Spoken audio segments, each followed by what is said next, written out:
வெண்முரசு. வெண்முகில் நகரம் 82. பகுதி 17. வண்ணப்பெருவாயில் 1. வாசிப்பது சந்தீப். பூரிசிரவஸ் துரியோதனனின் அறைவாயிலை அடைந்து தன்னை அறிவித்துக் கொண்டான். காத்திருந்தபோது அவன் அகம் சொல்லின்றி முற்றிலும் வெறுமையாக இருந்தது. அழைப்பு வந்ததும் உள்ளே நுழைந்து சொல்லின்றி தலைவணங்கினான்.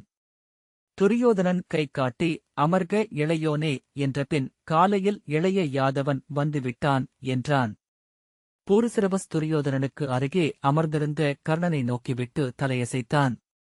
காலையில் கண்விழித்த போதே அவன் அதை அறிந்திருந்தான். அரச முறைமைப்படி அவன் ஒரு நாட்டின் அரசன். ஆகவே நம் அழைப்பு இல்லாமல் இந்நகருக்குள் வரக்கூடாது. ஆனால் யாதவ அரசியின் மருகனாக வந்து அவரது அரண்மனைக்கு அருகிலேயே தங்கியிருக்கிறான். அவர்களை இங்கே வரச் சொன்னதே அவன்தான். அவர்களுடன் வந்திருக்கும் யாதவ இளைஞன் சாத்யகி இளைய யாதவனுக்கு மிக அணுக்கமானவன். அவர்களிடம் தெளிவான திட்டங்கள் ஏதோ உள்ளன என்றான். அவர்கள் பேசிக் கொண்டிருந்தவற்றுக்கு ஒரு இயல்பான நீட்சியை உருவாக்குவதற்காகவே துரியோதனன் அதை சொல்கிறான் என்று உணர்ந்த பூரிசிரவஸ் காத்திருந்தான். இங்கு இப்போது வந்து யாதவ அரசி ஆற்றும் பணி என ஒன்றுமில்லை. இளைய யாதவன் செய்வதற்கும் ஏதுமில்லை. நாட்டைப் பிரிக்கும் வரைவு சித்தமாகி அனைவருக்கும் அனுப்பப்பட்டுவிட்டது. துவாரகையில் பாண்டவர்கள் யாதவனுடன் அமர்ந்து ஒவ்வொரு ஊரையும் ஆற்றையும் ஓடைகளையும் கணக்கிட்டு நோக்கி அவ்வரைவை ஏற்றுக்கொண்டு விட்டார்கள். அவர்கள் கூறிய அனைத்து திருத்தங்களையும் முறைப்படி செய்துவிட்டோம். படைகளை பிரிப்பதற்கான திட்டமும் முறையாக எழுத்து வடிவில் அவர்களுக்கு அனுப்பப்பட்டுள்ளது. காந்தாரப் படைகளின் பங்கென்ன என்பதைப் பற்றி ஒரு ஐயம் அவர்களுக்கிருக்கலாம் என்றான் பூரிசிரவஸ். ஆம், ஆனால் காந்தாரப் படைகளை இனிமேல் நாம் காந்தாரத்துக்கு திருப்பியனுப்ப முடியுமா என்ன? அவை இங்கே நமது மண்ணில் முளைத்தெழுந்தவை அல்லவா என்றான் துரியோதனன். அவை பேரரசரின் ஆணைப்படி அஸ்தினபுரியில் இருக்கும் என்பதே பொது புரிதல். அதுவன்றி வேறு வழியே இன்றில்லை. அவை எல்லைக்காவல் படையாக விளங்குமென்றால் அஸ்தினபுரியை மட்டுமல்ல இந்திரபிரஸ்தத்தின் எல்லையையும் அவையே காவல் காக்கும். அவர்கள் அப்படையின் கட்டுப்பாட்டுக்குள் வந்துவிடுவார்கள் என்றான் பூரிசிரவஸ். நாம் அவர்களுக்கு எங்கோ ஏதோ ஒரு முடிச்சை போட்டிருப்போம் என்றே அவர்கள் எண்ணுவார்கள். அனைத்து கோணங்களிலும் அதையே ஆராய்வார்கள். நான் அவர்களிடம் இருந்தால் காந்தாரப் படையின் இருப்பைப் பற்றியே பேசுவேன். ஏனென்றால் அவை இன்னமும் காந்தார இளவரசரின் நேரடி ஆட்சியில் உள்ளன. அந்த ஐயம் அவர்களுக்கு எழுவது இயல்பானதே என்று கர்ணன் சொன்னான். ஆனால் அதையும் முறையாக களைந்துவிட்டோம். காந்தாரப் படைப்பிரிவுகள் முழுமையாகவே அஸ்தினபுரியின் மேற்கெல்லை காவலுக்கு மட்டுமே பயன்படுத்தப்படும். சப்தசிந்துவின் கரைகளில் இருந்து அவை விலகிச் செல்லாது. மேற்கெல்லையுடன் பாண்டவர்களுக்கு தொடர்பே இல்லை. அவர்கள் ஆளும் கிழக்கு எல்லையை அஸ்தினபுரியின் தொன்மையான படைகள்தான் காத்து நிற்கும். பூரிசிரவஸ் அஸ்தினபுரியின் படை என்பது க்ஷத்திரியர்களால் ஆனது. அதைப் பற்றியும் அவர்களுக்கு ஐயமிருக்கலாம் என்றான். துரியோதனன் சினத்துடன், என்ன பேசுகிறீர்? அப்படியென்றால் அஸ்தினபுரிக்கு படையே தேவையில்லையா? இங்குள்ள அனைத்தும் க்ஷத்திரிய படைகளே. நூற்றாண்டுகளாக அஸ்தினபுரி ஸ்திரிய படைகளால்தான் காக்கப்பட்டு வந்தது என்றான். அது ஐயமில்லாத போது என்று கர்ணன் புன்னகைத்தான். ஏதோ பேச வாயெடுத்து துரியோதனனை கையமர்த்தி தடுத்து, அந்த ஐயம் அவர்களுக்கிருக்கிறது என்றால் அவர்கள் அஸ்தினபுரியின் யாதவ படைகளை மட்டும் கொண்டு செல்லட்டும். அதற்கும் நாம் ஒப்புதல் அளிப்போம் என்றான். யாதவப்படை போதவில்லை என்றால் அங்கு சென்றபின் இங்கு நாம் கொண்டுள்ள க்ஷத்திரிய படைகளுக்கு நிகரான எண்ணிக்கையில் அவர்கள் யாதவர்களின் படை ஒன்றை உருவாக்கிக் கொள்ளட்டும். தெற்கெல்லை காவலுக்கு இங்குள்ள காந்தாரப் படைகளுக்கு நிகரான எண்ணிக்கையில் மதுராவின் யாதவ படைகளை நிறுத்திக் கொள்ளட்டும்.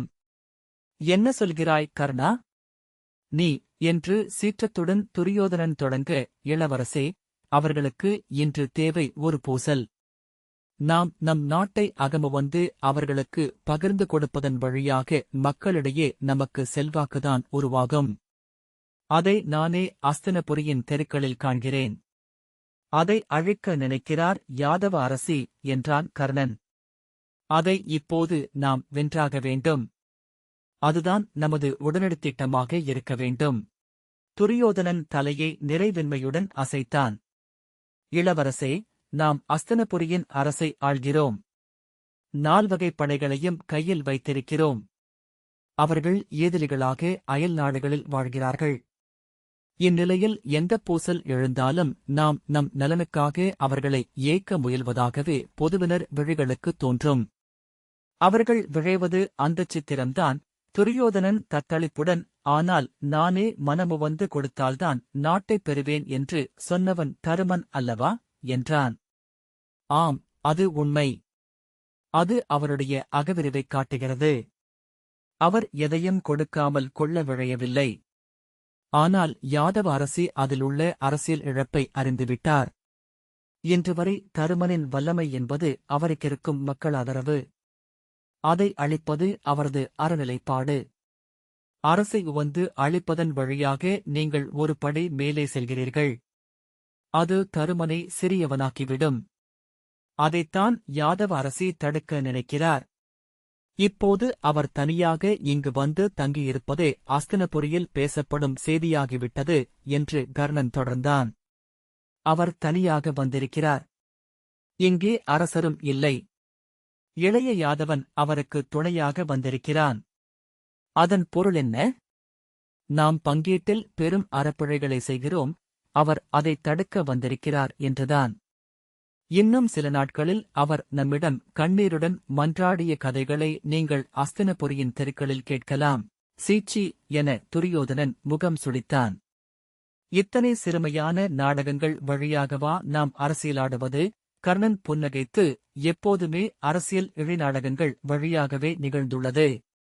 யானைகளை நரிகள் வேட்டையாடிக் கிழித்துண்ணும் கதைகளால் ஆனது வரலாறு என்றான். கர்ணா, என்னால் இதில் ஈடுபட முடியாது. அவருக்கு என்ன வேண்டும்? அரசா, நிலமா, படையா, கருவூலமா? எதுவானாலும் அவர் கோருவது அனைத்தையும் அளிக்கிறேன். உரையாடலே தேவையில்லை. அதை அவருக்கு சொல் என்றான். அவருக்கு தேவை ஒரு பூசல் மட்டுமே என்றான் கர்ணன் புன்னகையுடன். அதை மட்டும்தான் நீங்கள் இப்போது அளிக்க முடியும். துரியோதனன் தொடர்ந்து, இதற்கு நான் என்ன செய்வது என்றான். முடிந்தவரை நாமும் அந்நாடகத்தை ஆடுவோம் என்று கர்ணன் சொன்னான். யாதவ அரசியை நாம் குலச்சபையினர் கூடிய பேரவையிலின்றி வேறெங்கும் சந்திக்கலாகாது. நாம் சொல்லும் ஒவ்வொரு சொல்லும் பிழையாக பொருள் அளிக்கப்படலாம். அவையில் அவர் கோருவதை ஏற்பது நாமாகவும் மறுப்பது குலங்களாகவும் இருக்க வேண்டும். குலங்கள் மறுக்க வேண்டுமே என்றான் துரியோதனன். மறுப்பார்கள் என்று கர்ணன் சொன்னான். நான் அவர்களின் உள்ளங்களை கூர்ந்து நோக்கிக் கொண்டிருக்கிறேன். தெற்கு குருநாட்டில் யாதவர்களின் செல்வாக்கே இருக்கும் என்ற ஐயம் பிற குடியினருக்கு உள்ளது. அத்துடன் புதிய நகரில் சென்று குடியேறுவதை தொல்குடிகள் விழைவதில்லை. ஏனென்றால் ஒரு குடியின் பெருமை பழைமையிலேயே உள்ளது. புதிய இடம் எதுவாக இருந்தாலும் அதன் ஈர்ப்புக்கு நிகராகவே அச்சமும் ஐயமும் இருக்கும். ஆகவே இங்குள்ள எளிய நிலை யாதவர் சிலர் மட்டுமே சென்று குடியேறுவார்கள். தொல்குடி யாதவர் அஸ்தினபுரியை விட்டு வெளியேற விழையவில்லை என்பதை நான் விசாரித்தும் அறிந்து கொண்டேன். அவர்கள் வெளியேறவில்லை என்பதற்கு பிறிதொரு பொருளும் உண்டு. வெளியேற விழையாதவர்களே தொல்குடியினர் என்னும் வரையறை உருவாகிறது.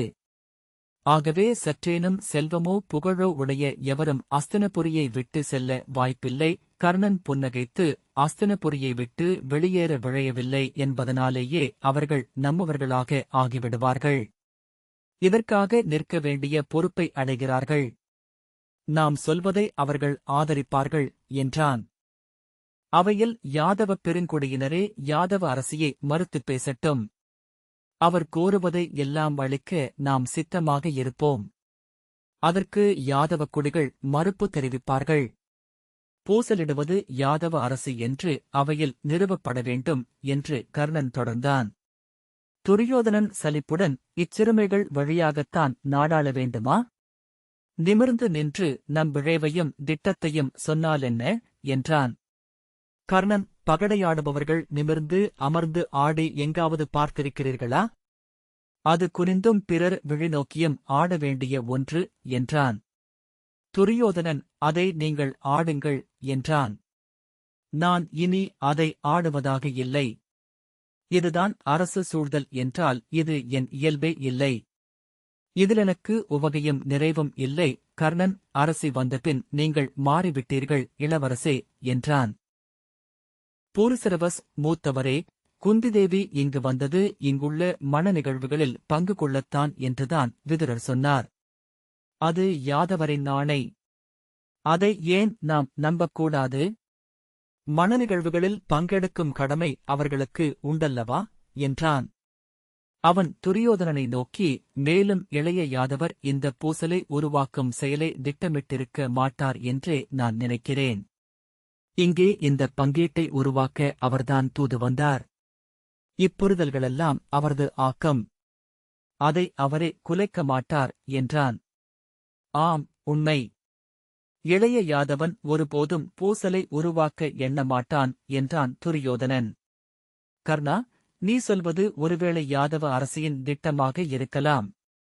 கிருஷ்ணனின் திட்டம் அல்ல. கர்ணன் மீசையை நீவியபடி விழிசரித்தான். பின்னர் நிமிர்ந்து, ஆம், அப்படியும் இருக்கலாம். இளைய யாதவனின் எண்ணம் யாதவ அரசி இங்கு வந்து விழவுகளில் கலந்து கொண்டு தன்மீது ஒரு நல்லெண்ணத்தை உருவாக்க வேண்டும் என்பதாக மட்டும் இருக்கலாம் என்றான். 7 வருடங்களில் இங்குள்ள யாதவ குடிகள் அவர்களை மறந்துவிட்டார்கள். கதைகளில் வாழும் மானுடராகவே யாதவ அரசியும் பாண்டவர்களும் மாறிவிட்டார்கள். திடீரென்று முடிசூட்டு விழவில் வந்து நின்றால் இங்குள்ளவர்கள் அவர்களை தமராக ஏற்கத் தயங்கலாம். உடன் கிளம்புபவர்களும் பின்வாங்கலாம். அதன் பொருட்டே யாதவ அரசியை வரச் சொல்லியிருக்கிறான் இளைய யாதவன். ஆனால் யாதவ அரசி இங்கு வந்தபின் முயல்வது பூசலுக்காகவே. அதில் ஐயமில்லை. கர்ணனை மறித்து பூரிசிரவஸ் ஆனால் என்று சொல்லத் தொடங்க அவன், பால்ஹிகரே, யாதவ அரசி பற்றி நான் நன்கு அறிவேன். அவரது உள்ளம் செல்லும் வழியை அறிந்துதான் சொல்கிறேன் என்றான். இப்போது என்ன செய்கிறார்கள் என்று துரியோதனன் கேட்டான். காலையில் இளைய யாதவர் வந்ததுமே யாதவ அரசியை அழைத்துக் கொண்டு மகளிர் மாளிகைக்கு சென்றுவிட்டார். இப்போது பேரரசியுடன் இருக்கிறார். துரியோதனன் மெல்ல சிரித்து, அவனைக் கண்டாலே அரண்மனை பெண்களுக்கு பித்து ஏறிவிடுகிறது என்றான். அன்னையும் துச்சளையும் பானுமதியும் அசலையும் எல்லாம் இப்போது உவகையுடன் இருப்பார்கள். பிற பெண்களுக்கும் இந்நேரம் களிமயக்கு ஏறியிருக்கும். இளைய யாதவனுடன் யாதவ அரசி சென்றிருப்பது நமக்கு நல்லதல்ல இளவரசே. யாதவ அரசியால் நம் அரண்மனை மணக்கோலம் கொண்டிருப்பதை தாழ முடியாது. அவரது முகம் அதை காட்டிக் கொடுத்துவிடும். ஆகவே அவர் அரண்மனைக்குச் செல்லட்டும் என நான் நேற்று எண்ணினேன். அவர் செல்ல மறுத்துவிட்டார். இன்று இளைய யாதவருடன் செல்லும்போது அவனுடன் இருப்பதனாலேயே அவர் முகம் மலர்ந்திருப்பார். அவரது ஐயத்திற்கும் அச்சத்திற்கும் அடியிலுள்ள இனிய இயல்பு வெளியே வந்துவிடும். அவர்களை அரண்மனை மகளிருக்கு விருப்பமானவராக ஆக்கிவிட இளைய யாதவனால் முடியும் என்றான் கர்ணன். இதையெல்லாம் என்னிடம் சொல்ல வேண்டியதில்லை. பெண்கள் என்ன எண்ணுகிறார்கள் என்று திட்டமிடுவதெல்லாம் என் பணி அல்ல என்று சொல்லி துரியோதனன் எழுந்தான். இளையவனை வரச் சொன்னேன். அவனால் மெல்ல நடக்க முடிகிறது. அவன் கைகட்ட ஏவலன் வந்து நின்றான். இளையவன் வருகிறானா? ஏவலன், மெல்லத்தான் அவரால் வர முடிகிறது. வந்து கொண்டிருக்கிறார் என்றான். நான் இப்போது குழம்பிவிட்டேன். இவர்களின் வரவின் நோக்கமென்ன என்று முழுதறியவே முடியவில்லை என்றான் கர்ணன். அதை கணிகர்தான் சொல்ல முடியும் என்று தோன்றுகிறது. துரியோதனன், அவரையும் வரச் சொல்லியிருக்கிறேன். இதை நீங்களே திட்டமிடுங்கள். எனக்கு இந்த ஒவ்வொரு சொல்லும் கசப்பையே அளிக்கின்றது என்று சொல்லி சாளரத்தருகே சென்று நின்றான். கர்ணன் பூரிசிரவஸை நோக்கி புன்னகை செய்தான்.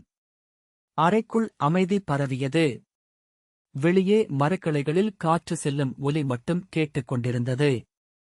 துரியோதனன் திரும்பி, கர்ணா, என்னுடைய நாட்டை பகிர்ந்து கொள்ள நான் ஒப்புக்கொண்டிருக்கிறேன். அதை என் கோழைத்தனமென்றா யாதவ அரசி எண்ணுகிறார் என்றான்.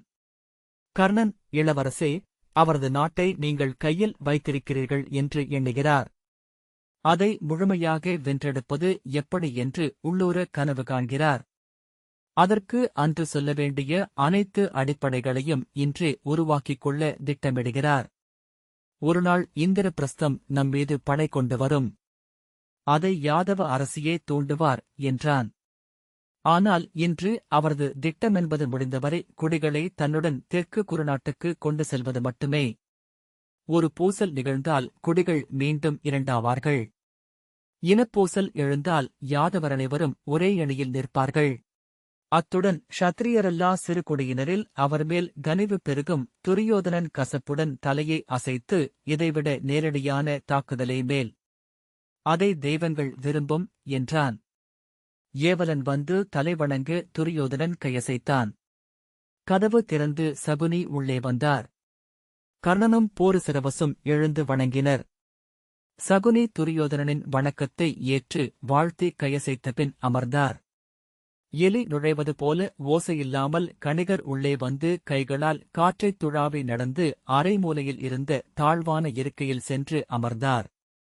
மரக்கட்டை ஒலியுடன் துச்சாதனன் உள்ளே வந்தான். அவனைப் பிடித்து கூட்டி வந்த ஏவலர்கள் இருவர் மூச்சு வாங்கினர். அவன் உடல் பெருத்து வெளுத்திருந்தான். கன்னங்கள் சற்று பழுத்து தொங்கின. கண்களும் சாம்பல் நிறமாக இருந்தன. அமர்ந்துகொள் இளையோனே என்றான் துரியோதனன். துச்சாதனன் மூச்சு வாங்கியபடி உடல் கோணலாக நடந்து சென்று இருக்கையில் மெல்ல அமர்ந்து பெருமூச்சு விட்டு வலிமுனகளுடன் கால்களை நீட்டிக்கொண்டு ஊன்றுகோல்களை ஏவலனிடம் நீட்டினான். அவன் அவற்றை ஓரமாக சாய்த்து வைத்துவிட்டு தலையணையை எடுத்து துச்சாதனனின் முதுகுக்குப் பின்னாலும் கையின் அடியிலும் வைத்தான். வலியில் பற்களை இறுக்கி கண்மூடி முனகிய பின் துச்சாதனன் தலையை அசைத்து மீண்டும் பெருமூச்சு விட்டான். கால்களை மிக மெல்ல அணுவணுவாக அசைத்து மேலும் நீட்டிக் கொண்டபின் விழிகளைத் திறந்தான். அவன் உடல் வியர்த்துவிட்டிருந்தது. ஓர் உள்ளுணர்வு எழவே போருசிரவஸ் திரும்பி கணிகரை பார்த்தான். விழிகளை இடுக்கியபடி அவர் துச்சாதனனை கூர்ந்து நோக்கிக் கொண்டிருந்தார். அவன் நோக்குவதையே அறியவில்லை. அவர் பிறர் நோக்கை அறியாதிருக்கும் தருணங்களே இருப்பதில்லை என்பதை எண்ணியபோது அது வியப்பளித்தது. அவன் விழிகளை விலக்கி சகுனியை நோக்கினான். அவர் சாளரத்தை பார்த்துக் கொண்டிருந்தார். தாடியில் ஒளிபரவியிருந்தது. நாங்கள் யாதவ அரசியின் வரவைப் பற்றி பேசிக் கொண்டிருந்தோம் கணிகரே என்றான் துரியோதனன். கணிகர் வந்திருப்பது இளைய யாதவன் மட்டுமே. பிறர் அவன் கையில் களிப்பாவைகள் என்றார். அவனைப் பற்றி மட்டும் பேசுவோம் கர்ணன். சரி, அவர்கள் இங்கு என்ன செய்வதாக இருக்கிறார்கள் என்றான். ஒன்றும் செய்யப் போவதில்லை. ஒன்றும் செய்யவும் முடியாதென்று அவன் அறிவான். ஏனென்றால் பிரிவினைக்கான பணிகளனைத்தும் முடிந்துவிட்டன. ஒவ்வொரு செயலுக்கும் அவர்களிடம் எழுத்து வடிவ ஒப்புதல் பெறப்பட்டுள்ளது. அதை நான் காந்தாரரிடம் பலமுறை வலியுறுத்தியிருந்தேன். அப்படியென்றால் ஏன் அவனும் யாதவ அரசியும் முன்னரே வரவேண்டும் என்றான் துரியோதனன். நான் சொன்னேனே, வெறுமனே இங்கு இருப்பதற்காக என்றார் கணிகர். ஆனால் பலசமயம் வெறுமனே இருப்பதே பெரிய செயல்பாடாக ஆகிவிடும். அவர் தன் பழுப்பு நிற பற்களைக் காட்டி சிரித்து, நாம் இங்கு கூடியிருப்பதே ஒன்றும் செய்யாமல் அவர்களிருப்பதற்கு என்ன எதிர்வினையாற்றுவது என்பதை ஆராயத்தானே. இந்த குழப்பமும் அச்சமும் தான் அவர்கள் உருவாக்க எண்ணியது. இனி நாம் இயல்பாக எதையும் செய்ய முடியாது. நமது எண்ணங்களில் கூட எச்சரிக்கை எழுந்துவிடும். அவ்வெச்சரிக்கையாலேயே நாம் சூழ்ச்சிக்காரர்களின் விழிகளையும் மொழிகளையும் அடைவோம்.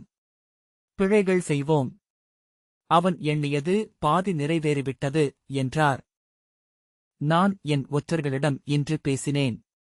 நேற்று யாதவ அரசி இங்கு வந்தபோது எவருமே அவரை ஒரு பொருட்டாக எண்ணவில்லை. ஆனால் இன்று காலை அவர் வந்த செய்தி நகரெங்கும் பரவிவிட்டது.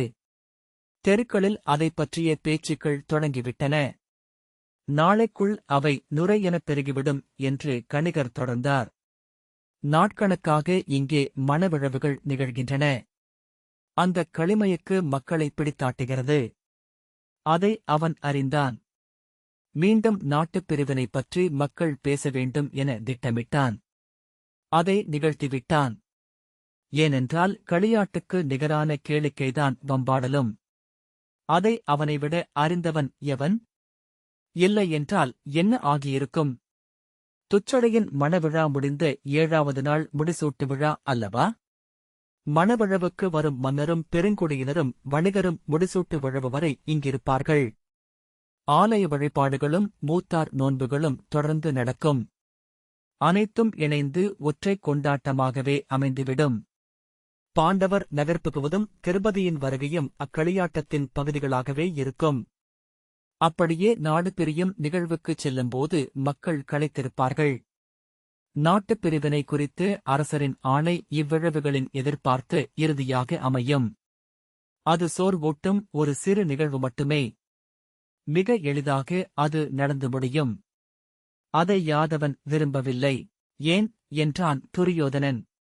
ஏனென்றால் அப்படி எளிதாகப் பிரிந்தால் பாண்டவர்களும் அவர்களுக்கு நெருக்கமானவர்கள் சிலருமன்றி எவரும் அவர்களுடன் செல்லப் போவதில்லை. யமுனைக்கரையில் இருக்கும் யாதவ சிற்றூர்களுக்குச் சென்று குடிலமைத்து தங்குவதற்கு இங்குள்ள பெருங்குடியினர் செல்வார்களா என்ன என்றார் கணிகர்.